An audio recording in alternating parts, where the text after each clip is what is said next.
जय मसीह के present practice channel में आप सब लोगों का स्वागत है। आज मैं एक मुद्दा पे बात करने वाली हूँ और वो मुद्दा है पाम संडे। पाम संडे क्या है? अभी जैसे कि हम लोग पाम संडे को जो ईस्टर डे होता है, जो प्रभु यीशु जब जी उठे थे, उसके एक हफ्ते पहले जो पाम संडे मनाया जाता है। और वो पाम संडे जो यीशु मसीह जब एक गधी के बच्चे पर चढ़े थे और लोग क्या है कि वो जो उनके आगे जब यीशु मसीह गधी के बच्चे पे चढ़े थे तो लोग है कि डालियाँ, खजूर की जो डालियाँ होती है उसको और कपड़े को बिछाए थे यीशु मसीह के आगे और फिर यीशु मसीह उसके ऊपर चले थे।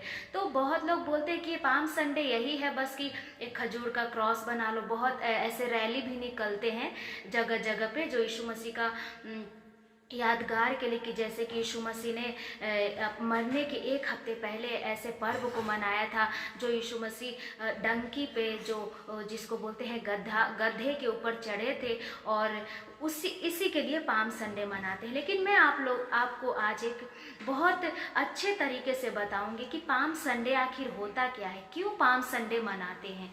क्योंकि यहाँ पे हम लोग वचन में देखेंगे कि मत्ती 21 का 1 से लेकर के 11 में तो यीशु मसीह कैसे कैसे मतलब जो पाम संडे जो शुरू होता है और उसके पहले यीशु मसीह ने कैसे अपने चेलों लोग को बोले कि जाओ उस नगर में जाओ और वहाँ पे तुम्हें एक गधी का बच्चा मिलेगा जिसके ऊपर कोई भी नहीं चढ़ा है और उसको खोल करके लेकर आना। और यदि कोई तुमको बोलता है कि तुम इसको क्यों खोल रहे हो तो तुम बोलना कि प्रभु को इसकी ज़रूरत है।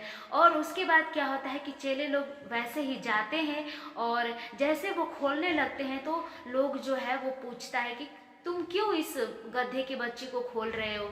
तो वो जो चेला जो है जैसे यीशु मसीह उसको बताए थे वैसे ही सेम वैसे बोल देता है कि प्रभु को इसकी ज़रूरत है। और फिर जैसे चेले लोग प्रभु यीशु के पास उस गधी के बच्चे को लेकर आते हैं, फिर यीशु मसीह क्या करते हैं, उस गधी के ऊपर चढ़ते हैं और फिर जो लोग हैं जैसे देखते हैं कि यीशु मसीह गधे के बच्चे के ऊपर चढ़ के आ रहे हैं तो क्या करते हैं लोग, खजूर की डालियां को काट काट करके उनके आगे बिछाते हैं और कपड़े जो मतलब जिनके पास जो भी था वो सब बिछाते हैं और प्रभु यीशु उनके ऊपर चल के आता है। तो ये जो पाम संडे है वो क्यों मनाते हैं करके मैं 5 बातें आप लोगों को बताऊंगी और ये 5 बातें की बात जो आप लोगों को बहुत अच्छे से समझ में आ जाएगा कि पाम संडे होता क्या है और पाम संडे क्यों मनाते हैं। पहला बात है कि जो पाम जो खजूर का जो डाली है उसको लोग बिछाते हैं। इसका मतलब क्या है, जो जैसे कि लोग जो है खजूर की डाली को बिछाते यीशु मसीह के आगे तो उसका मतलब गुडनेस को दिखाता है, मतलब अच्छाई को दिखाता है और विक्ट्री को दिखाता है कि अभी यीशु मसीह है जो बहुत जल्दी मृत्यु के ऊपर जय प्राप्त करने वाले हैं। उसको हम लोग पहला कुरिन्थियों 15:55 में मैं आप लोगों के लिए पढ़ देना चाहती हूँ। यहाँ पे ऐसे पौलुस लिखता है, हे मृत्यु तेरी जय कहाँ रही, हे मृत्यु तेरा डंक कहाँ रहा। यहाँ पे जैसे ही जो लोग जो खजूर की डालियों को बिछाते हैं इसका मतलब है कि जो प्रभु यीशु का जो गुडनेस है, जो अच्छाई की बातें और जो प्रभु यीशु जल्द ही जो मृत्यु के ऊपर विजय प्राप्त करने वाले हैं, इसको जो खजूर की डालियाँ को दर्शाती है।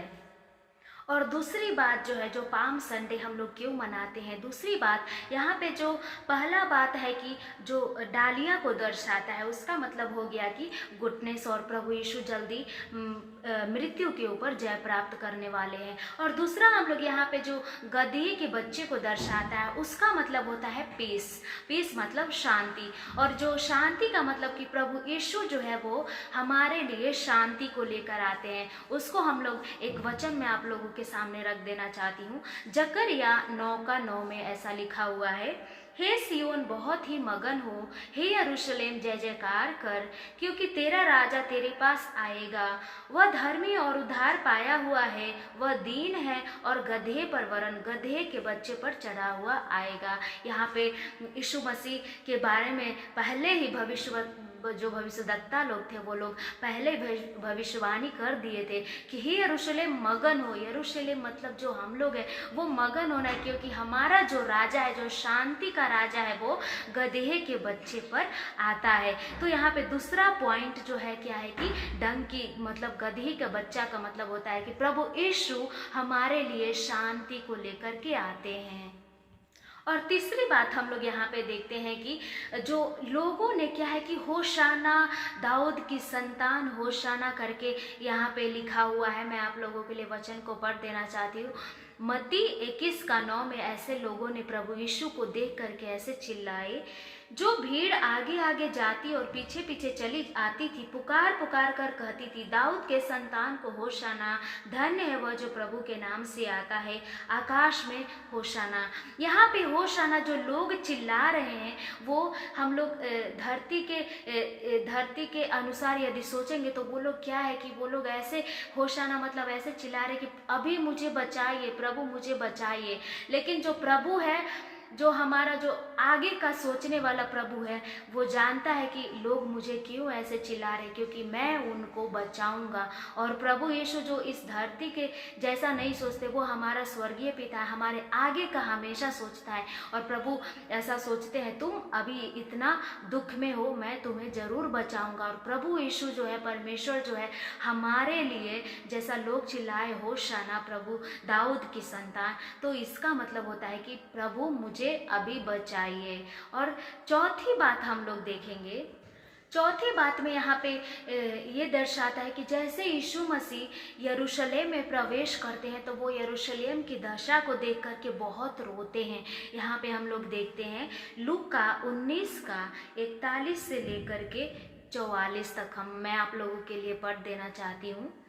जब वह निकट आया तो नगर को देखकर उस पर रोया और कहा, क्या ही भला होता कि तू ही इसी दिन में कुशल की बातें जानता, परंतु अब वे तेरी आंखों से छिप गई है। क्योंकि वे दिन तुझ पर आएंगे कि तेरे बैरी मोर्चा बांधकर तुझे घेर लेंगे और चारों ओर से तुझे दबाएंगे और तुझे और तेरे बालकों को जो तुझ में है मिट्टी में मिलाएंगे और तुझ में पत्थर पर पत्थर भी न छोड़ेंगे, क्योंकि तूने उस अवसर को जब तुझ पर कृपा दृष्टि की गई न पहचाना। यहाँ पे प्रभु यीशु को पता है कि जो अभी लोग जो मेरे पीछे पड़े हैं, जो मेरे पीछे होशाना दाऊद की संतान चिल्ला रहे हैं और मेरे लिए खजूर की डालियां को काट करके बिछा रहे हैं, जो कि एक आदर को दर्शाता है कि जो प्रभु यीशु के लिए जो भी मेरे जीवन में है, जो भी मेरे पास है, वो सब मतलब उंडेलना अपने आप को, वैसे लोगों ने प्रभु यीशु को दिखाया और करके बताया, जैसे कि कपड़े को बिछाया और खजूर की डालियों को बिछाया। लेकिन यहाँ पे जैसे यीशु मसीह प्रवेश करते हैं तो वो यरूशलेम को देख करके रोते हैं। क्यों? क्योंकि जो लोग मेरे पीछे हैं यही लोग अभी मुझे मार देंगे, क्रूस पर चढ़ाएंगे। तो इसके लिए प्रभु यीशु जो है यरूशलेम को देख करके रोते हैं। और फिर यहाँ पे जो पांचवी बात है, जो प्रभु यीशु जो पाम संडे को दर्शाता है, जो पांचवी बात है जो मैं आप लोगों के सामने रखना चाहती हूँ। पांचवी बात में जो प्रभु यीशु है वो जो हमें ये दर्शाता है पाम संडे के बारे में कि प्रभु यीशु हमारे लिए अपने प्राण को दिए, हमारे लिए मृत्यु पर जय प्राप्त किए। क्यों?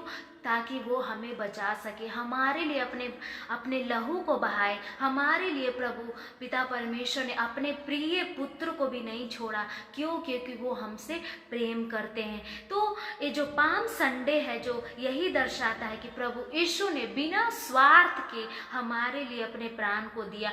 उनको कुछ नहीं चाहिए, फिर भी प्रभु यीशु ने हमारे लिए अपने प्राण को दिया। तो पाम संडे हमें यही याद दिलाती है कि प्रभु यीशु हमारे पाप के लिए, सिर्फ हमारे पाप के लिए अपने प्राण को दिए। तो मुझे विश्वास है कि ये पाम संडे क्यों मनाते हैं और पाम संडे कब मनाते हैं, आपको बहुत अच्छे से समझ में आ गया होगा। प्रभु यीशु इस वचन के द्वारा आप सब लोगों को आशीष दे।